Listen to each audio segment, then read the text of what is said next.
харанхуй совг үзүүлж байна. 1990-ад оны сүүл үед Авдрантын онцгойд толгойдын ян лав гэж айхтар атман тодорсон юм. Тэр үеийн шар хэвлэлүүд амтай болгон түүний тухай үлгэр домог шиг зэмэл ярьцгааж байсан да.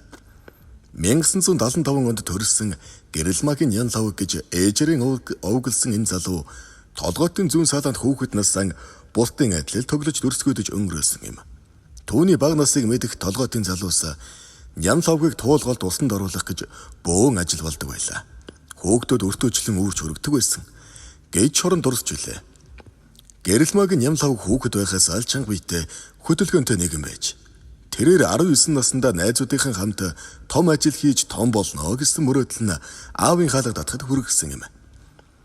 1994 онд баг өмссөн хэсэг залуус толгойдын зүүн салаанд говьалтай аймгаас ноолдор арьс ширэх ачаад хотод орж ирсэн ГАЗ 53 маркийн автомашинтай чэнжүүдэд буутуулхан жолоочиг нь уурын зүхэнд хүлж хайсан хэрэг гарчээ.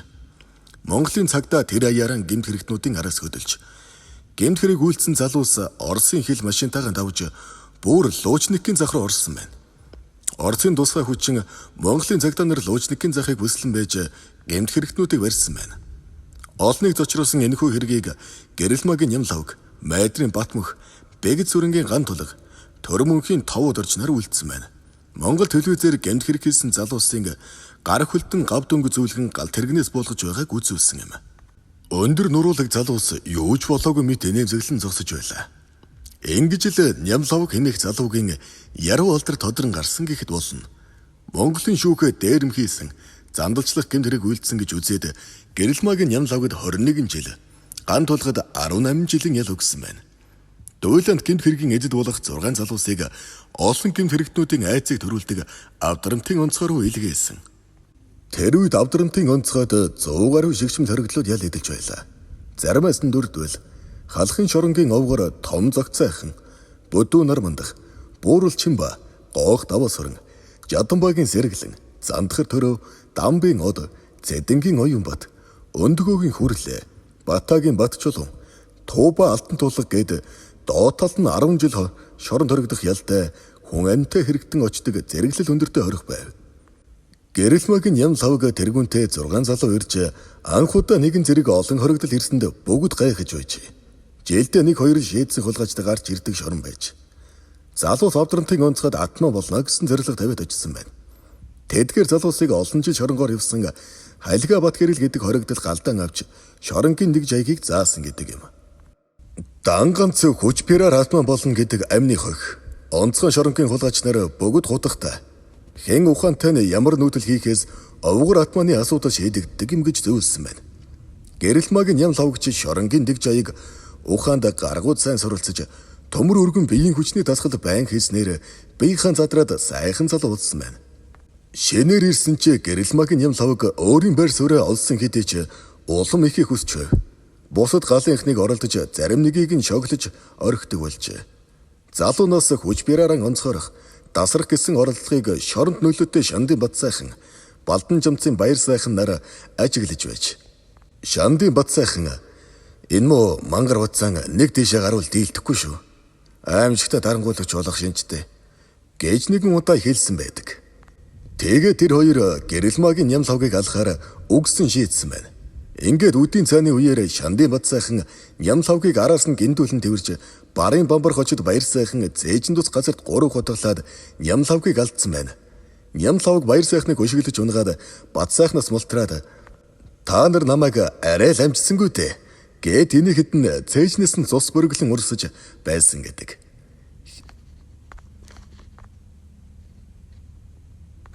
Хянагч нар гүн ирж бат сайхан баяр сайхан хоёрыг сахилга руу аваад явсан байна. Ян лавгийг хутгалсан барын бамбар гэхээр хэрэгээ гацаараа дан 2 жилийн гиндэн суух ял авчээ. Харин Шандын бат сайхан Төв аймгийн мөрдөнгөөс ял нэмүүлэхгүй хэрэгээ зэгсрээд иржээ. Энэ үеэс л эхлэн Гэрэлмагийн ян лавг Авдрантын онцгойд хүчин авч эхэлсэн юм. Өдөр болгон сонголт хүчний бэлтгэл хийдэг болжээ. Түүнийг 3-4 хүн ил бэдэж дийлхэ байсан сайн зодонч болсон аж. Шоронгийн эргэлт болгон ян лавгийн гараар ордог болов. Өөрөөр хэлбэл хоригдол болгон ян лавгт эргэлтийнхээ мөнгө төгрөгийг өгдөг болсон байна. Энэ үеэс эхлэн онцгой хорих нямлавгийг хянах боломжоо алгуурхан залгиулж байлаа. Харуул хянагч нар нямлавгаас мөнгө зээлж барьцаанд орсон юм. Ийхүү гэрэл магийн нямлавг авдрантын онцгойд улам томорсоор хоригдлуудаар хутаг, тамганы хайрцаг, бүрээд гутал, чулуун шадар гэх мэт зүйл хэлэгдэг болсон байна.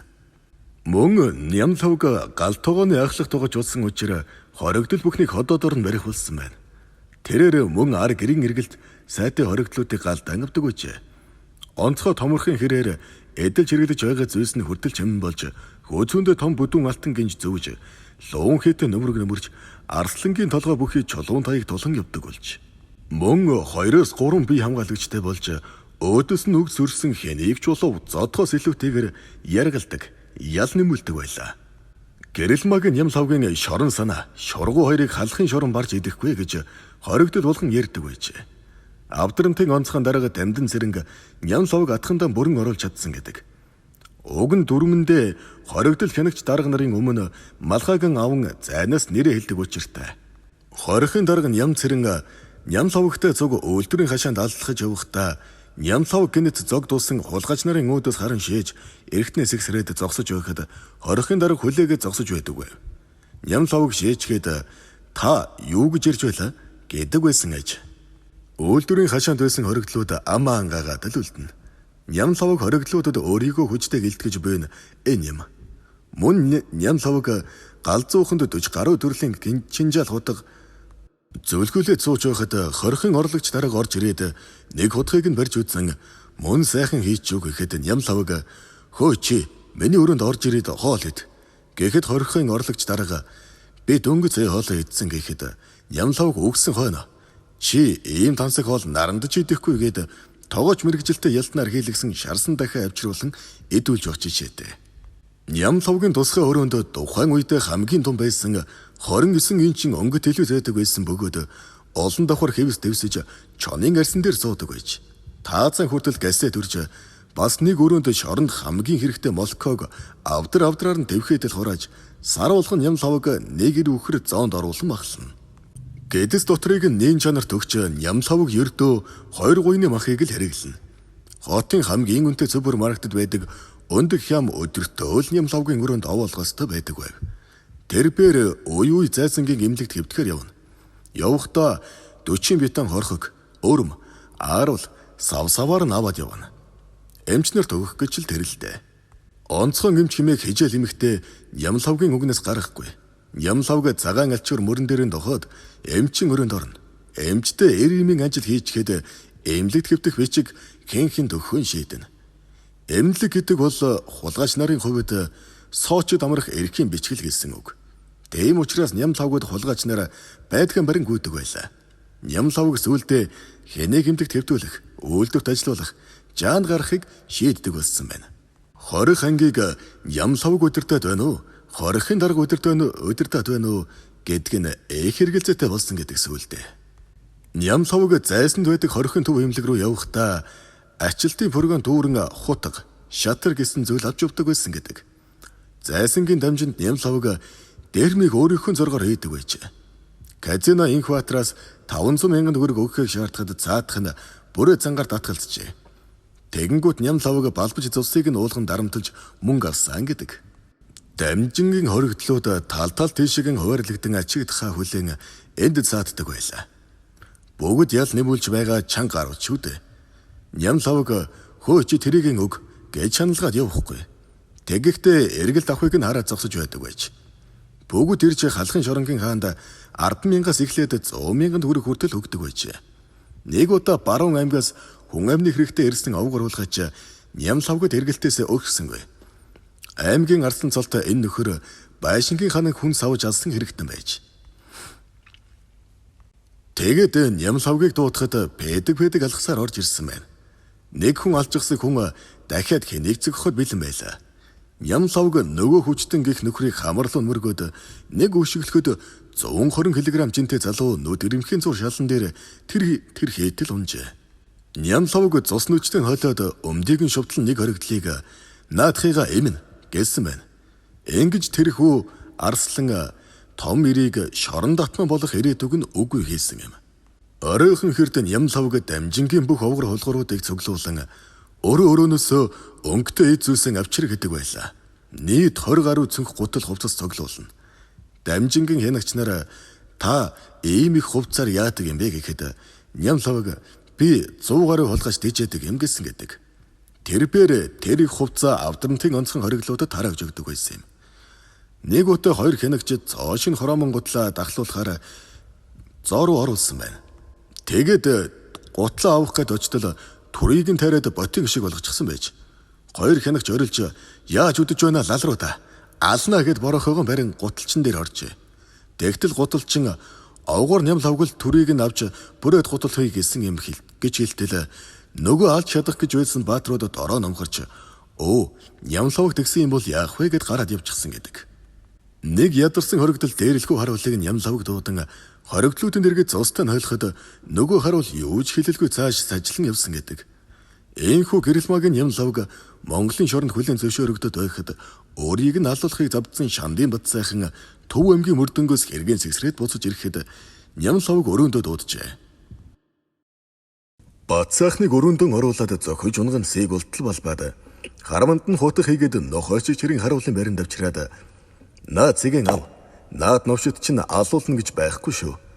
Урд намайг барын бамбар гэдэг хулгайчтай нийлэн алах гэж худгалж байсан юм. Сая эренгүүтэл намайг дахин алах гэж худгаар нь дайрлаа. Худал гэвэл хараманд нь хутаг байгаа. Наад хулгайчийн хутагтай ноцолдоод гараа зүсчихсэн гэд үзүүлсэн байна. Тэрбээр аль хэдийнэ өөрийн гараа зүсэж хөргсөн байсан юм. Шандын бат сайхан бол хэр баргийн гайгүй ялтанд нохоочиг зодуулахгүй. Толгоос ирэг, үгийн баялаг сайтай. Хуулийг өөрөө зохиосон имжхэл ярьдаг нэгэн байсан бөгөөд Дорнгов аймгийн Ар Шандын овгор гээд Харбараа намтар түүхрэн элбэг нөхөр юм. Шандын бат сайхан ням лавгийн шургуунд ороод эдэг хоолорон сойгдож өдөрт 2 ширхэг хар гурилаар хийсэн манту идэд бүтэн 3 сар бор зүрхэрийн шоронд мэрж өлсөн гүргэр гар байлаа. Гэрэлмагийн ням лавг инхүү авдрантын онцгойд хаанчлан бүрэн тогтоож жинхэнэ дураараа дүргэж дун чөмгөр нь жиргсэн юм. Өдөртөө үйлдвэрийн байрны дээвэр дээр суун алсыг харна. Тэгээд эргэж ирээд хүн яриалах ажилдаа ордог байлаа. Зүгээр ч хүнд хоол өгч чаддаггүй байлаа. Зөөвөн хийгээд л үлдэгдэл дээр нь нус цэрээ хийн хөөй гавдраад чи хоолон ид гээд үгэн. Цаадах нь овгор надад хоол өглөө гэдэл баярлаж сайрхаад идэн. Төвний гал хамуудаж гэлсэн цуг хоол идэж чадхан байсан гэдэг.